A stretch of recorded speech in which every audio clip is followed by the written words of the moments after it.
Kommen euch diese Geräusche bekannt vor?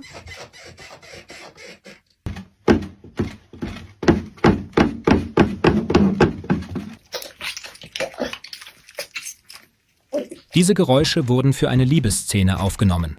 Sie entstanden nicht während der Dreharbeiten, sondern wurden nachträglich im Studio erzeugt.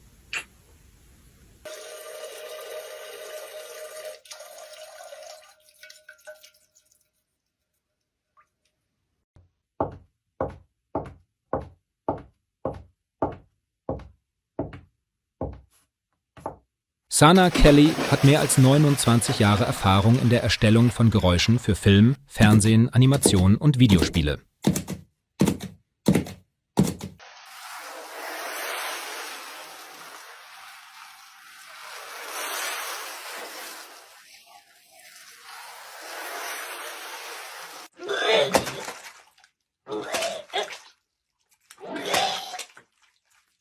Kannst du dir vorstellen, wofür die anderen Geräusche aufgenommen wurden?